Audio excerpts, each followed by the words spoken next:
Saudara, silahkan tonton videonya sampai habis. Jangan lupa like, subscribe, comment, and share. Itu tidak akan merugikan Anda dan justru akan menambah pahala dan kebaikan bagi Anda.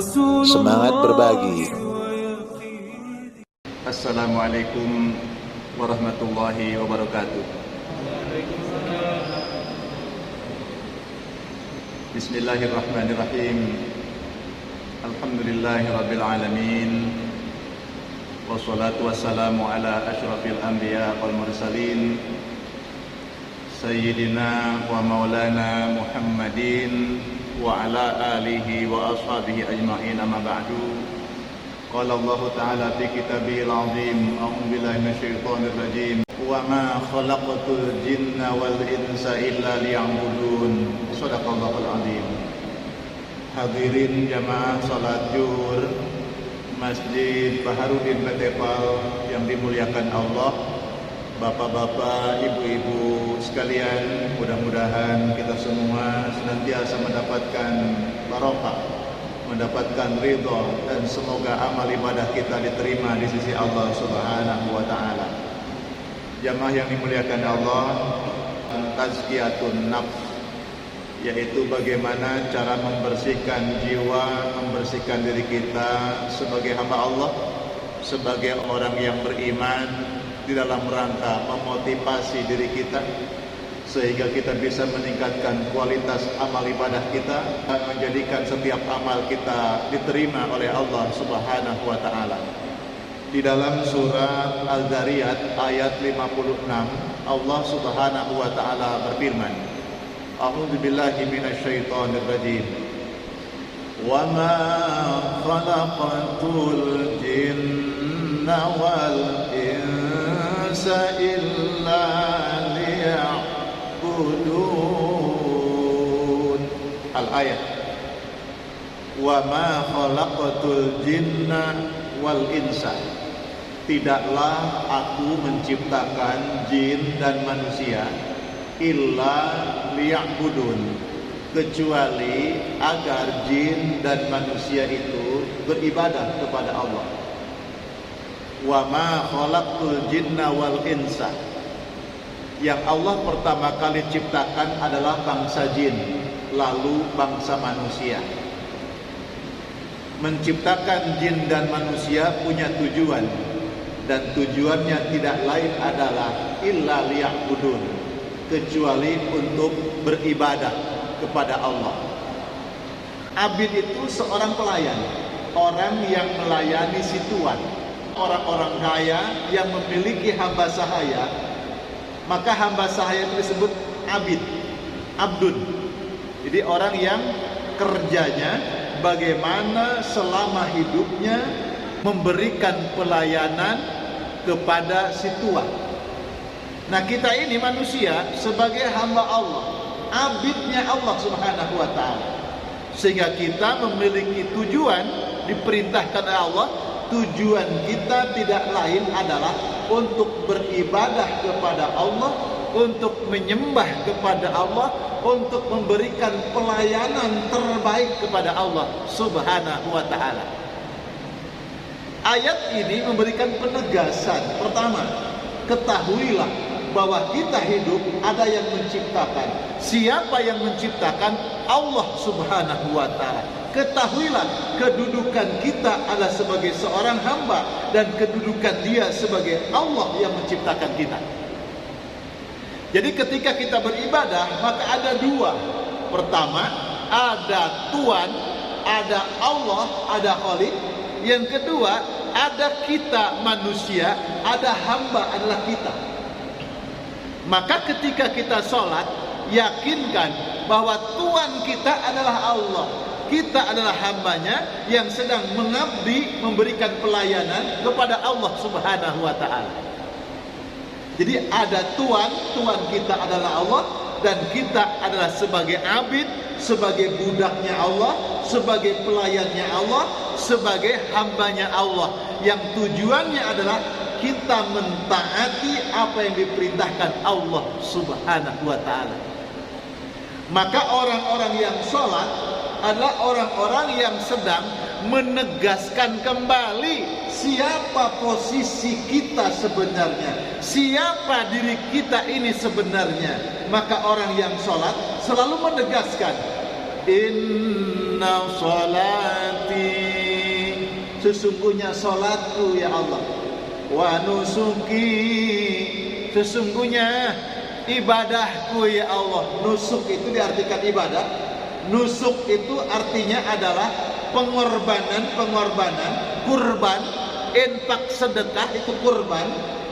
Itu harus kita munculkan, harus kita ingatkan terus, harus kita tegaskan terus bahwa sholatku ini ya Allah, ibadahku ini ya Allah, kurbanku ya Allah, infak sedekahku ya Allah, wa mahyaya, hidupku ini ya Allah. Di waktu pagi terbit matahari kita sudah dihidupkan, siang kita diberikan kesempatan untuk berkarya, sore malam hari kita diberikan kesempatan untuk istirahat, wa mamati, sampai datangnya saat kematian, sampai malaikat Israel menjemput kita. Lillahi Rabbil Alamin. Kita menegaskan semua ini ya Allah semata-mata sebagai penghambaan kami kepada Engkau Rabbul Alamin, Allah semesta alam, Allah semesta jagat raya.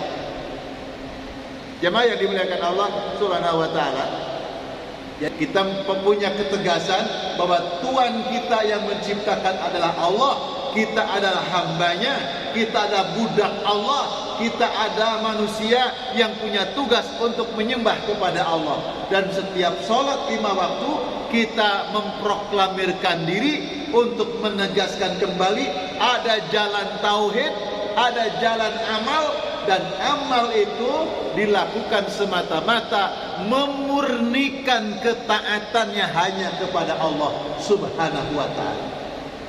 Memang dalam hidup ini Allah menggariskan, di dalam menyampaikan dakwahnya Rasulullah itu memiliki jaringan dakwah yang luar biasa. Ada reward, ada punishment, ada memberikan motivasi, mendorong agar kita semangat ibadah, ada. Sebagaimana ditegaskan juga di dalam ayat Al-Quran surat Al-An'am, man jaa'a bil hasanati falahu ashru amsalha. Satu orang berbuat satu kebaikan, Allah membalas 10 kali kebaikannya itu dibalas oleh Allah Subhanahu wa ta'ala. Siapa yang bersedekah satu akan dibalas oleh Allah sedekahnya 10 kali, bahkan adhafan mudha'afah, dilipat gandakan jadi banyak. Tetapi ketika kita melakukan amalan seperti itu, kita harus menegaskan kembali untuk memurnikan tauhid kita, untuk memurnikan ketaatan kita kepada Allah Subhanahu wa ta'ala. Kenapa? Jangan dicampur aduk. Ada hak si hamba, ada haknya Allah Subhanahu wa ta'ala. Benar, siapa yang melakukan perjalanan ke masjid, siapa yang melakukan perjalanan ke majlis, maka perjalanan itu memudahkan jalan dia menuju surga Allah Subhanahu wa ta'ala. Itu benar. Tabassumuka ala wajhi akhika sadaqah, senyumanmu kepada saudaramu adalah menjadi sedekah. Benar dalil itu. Tetapi ketika kita melakukan amalan-amalan tersebut harus menjadikan amalan ibadah kepada Allah. Bagaimana caranya? Mesti ketika melakukan amalan ibadah kita memurnikan ketaatan semata-mata karena Allah Subhanahu wa ta'ala. Bagaimana caranya? Kita tahu diri. Mana kewajiban si hamba, mana hak si hamba, mana hak Allah, mana kewajiban Allah. Selama ini banyak di antara kaum muslimin yang mencampur aduk. Saya sedekah biar mendapatkan balasan dari Allah. Secara dalil benar, tidak salah. Tapi dalam kualitas amal-amal tertentu mesti dipilah siapa yang beramal, siapa yang membalas amal. Allah menegaskan, bersedekahlah, salatlah dengan berjamaah, lakukan perjalanan ke masjid, lakukan kurban, Allah akan memberikan pahala yang besar, Allah akan memberikan pertolongan kepadamu. Itu benar, tapi murnikan amalan kita agar menjadi amalan ibadah yang nyampe kepada Allah. Bagaimana caranya? Wa ma umiru illa liya'budullaha mukhlishina lahuddin. Sekali-kali Allah tidak memerintahkan kepada si hamba untuk taat kepada Allah. Allah tidak memerintahkan kepada si hamba untuk melakukan sesuatu amalan, kecuali si hamba itu melakukannya semata-mata memurnikan tauhidnya, memurnikan ketaatannya sebagai wujud takwanya, wujud taatnya kepada Allah Subhanahu wa ta'ala. Jangan saya begini, kalau kamu melakukan amalan ini, Allah akan balas pahalanya segini. Pertanyaannya, jika sekiranya Allah tidak memberikan balasan, jika sekiranya Allah tidak mengumumkan kalau amalan ini pahalanya sekian, Allah tidak mengumumkan pahalanya, Allah tidak menunjukkan balasannya yang banyak, apakah kemudian kamu tidak bersedekah? Apakah kemudian kamu tidak beramal? Apa kemudian kamu tidak sholat? Apa kemudian kamu tidak melakukan perjalanan ke masjid? Apakah kemudian kamu tidak melakukan perjalanan ibadah haji? Apakah begitu? Kan tidak. Biarlah amalan ini menjadi kewajiban kita, bentuk ketaatan kita kepada Allah. Sebagai pemurnian amalan ini bentuk ketaatan kepada Allah.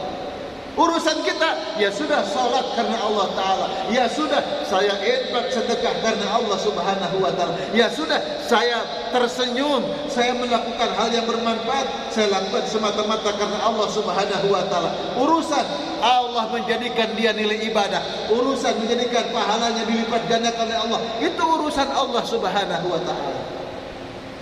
Jangan kita mengambil hak Allah dengan kita mengatakannya, lakukan seperti ini akan diberikan pahala, seolah-olah kita sendiri yang memberikan pahala itu. Yang memberikan ganjaran, yang memberikan balasan hanya Allah Subhanahu wa ta'ala.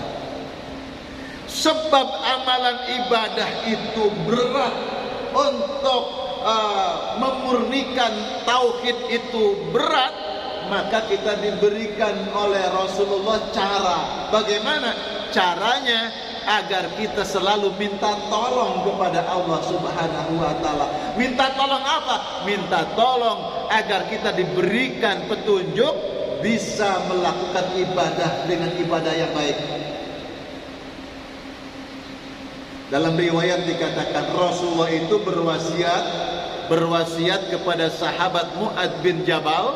Kata Rasulullah, la tada'anna fi kulli duburi salatin qul Allahumma a'inni ala dzikrika wa syukrika wa husni ibadatika. Kata Rasulullah, hai Mu'adz bin Jabal, aku wasiatkan ini kepadamu dan kepada sahabat yang lain, tentu kepada kita umatnya. Apa kata Rasulullah? Jangan pernah engkau tinggalkan doa ini, memohon pertolongan kepada Allah di setiap penghujung salatmu. Di tasyahud akhir itu, penghujung salat. Kul, katakan doa ini, Allahumma a'inni ala dzikrika. Ya Allah, tolonglah aku agar aku selalu diberikan kemudahan, bisa mengingatmu, bisa berzikir kepadamu, bisa mengucapkan kalimat-kalimat thayyibah, bertasbih, bertahmid, bertahlil, bertakbir. Lisan ini basah berzikir kepada Allah, dan itu dimudahkan untuk selalu ingat kepada Allah. Kenapa? Untuk mengingat Allah itu sulit, untuk mengingat Allah itu berat dengan tauhid yang lurus, kecuali ketika Allah menolong kita, dimudahkan untuk berzikir. Wa syukrika, ya Allah tolong aku agar bisa mensyukuri setiap nikmat yang Allah berikan. Orang yang diberikan hidayah bersyukur kepada Allah, ditolong oleh Allah untuk mampu bersyukur, ternyata tidak perlu menunggu nikmat yang besar turunnya. Sekecil apapun nikmat yang Allah berikan, dia ketemu cara bersyukurnya, sehingga Allah menambah nikmat itu menjadi besar. Sementara berapa banyak orang yang mampu bersyukur ketika diberikan nikmat besar, tetapi nikmat besar itu tak kunjung datang, sehingga selamanya dia tidak mampu, tidak sanggup untuk bersyukur. Maka orang yang diizinkan Allah dengan pertolongannya, sekecil apapun nikmat, dia mampu untuk mensyukuri nikmat itu, sehingga Allah membesarkan nikmat itu lebih banyak. Masya Allah.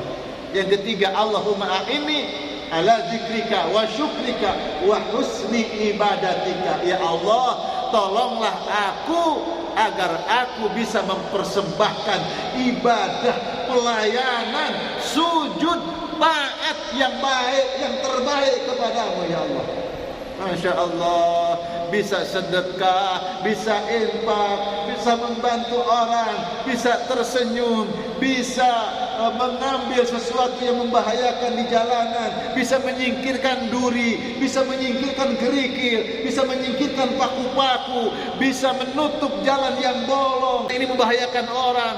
Kita lakukan semata-mata, ya Allah, aku lakukan ini bentuk ketaatanku kepadamu, menjadi orang yang bermanfaat di hadapanmu, menjadi orang yang berguna di manfaat di hadapanmu. Karena Rasulullah bersabda, khairun nas man anfa'uhum linnas. Sebaik-baik manusia adalah orang yang memberikan manfaat yang terbaik bagi manusia yang lainnya. Di dalam sholat jamaah, sholat itu sebuah penegasan. Di dalam sholat yang kita kerjakan sesuatu yang bermanfaat, sesuatu yang mulia, sesuatu yang hebat, sesuatu yang seharusnya mampu menjadikan diri orang yang sholat itu hidupnya lebih baik, memiliki akhlak yang lebih baik, memiliki cara hidup yang lebih baik, menjadikan lisannya lebih baik, amalnya lebih baik, hidupnya lebih baik. Ketika kita bisa menegaskan tentang memurnikan ketaatannya kepada Allah, memurnikan jalan ibadahnya kepada Allah Subhanahu wa ta'ala, maka surat Az-Zariyat ayat 56 ini, wa ma khalaqtul jinna wal insa illa liya'budun, menegaskan ada Allah yang menciptakan kita, ada kita sebagai abid, hambanya, budaknya yang selalu setia melayani Allah, dan tidak lain kita hidup ini untuk mengabdi kepada Allah Subhanahu wa ta'ala dengan cara ibadah yang disyariatkan oleh Rasulullah Sallallahu Alaihi Wasallam. Kaifiah caranya di dalam kehidupan sehari-hari, mengikuti tuntunan ilmunya para ulama yang lebih dulu mengkaji bagaimana Quran, bagaimana hadis Nabi, bagaimana cara mereka menafsirkan, mengejawantahkan di dalam kehidupan sehari-hari. Kepada Allah jualah kita memohon pertolongannya, karena Allah lah sumber segala kehidupan, sumber segala pertolongan, sumber segala sujud dan doa kita. Alhamdulillahirabbil alamin. Subhanakallahumma wa bihamdika nashhadu an la ilaha illa anta wa nastaghfiruka wa natubu ilaik. Allahumma anfa'na bima 'allamtana wa 'allimna ma yanfa'una warzuqna ilma yanfa'una. Ya Allah, jadikan apa yang kami dapat menjadi sesuatu yang bermanfaat. Ajarkan kepada kami ya Allah ilmu yang bermanfaat. Karuniakan kami ya Allah ilmu yang bermanfaat, ilmu yang mengajak kami, menunjukkan kami jalan taat kepadamu. Rabbana atina fid dunya hasanah wa fil akhirati hasanah wa qina adzabannar. Walhamdulillahirabbil alamin. Matur nuwun, mohon maaf lahir batin. Wassalamualaikum warahmatullahi wabarakatuh.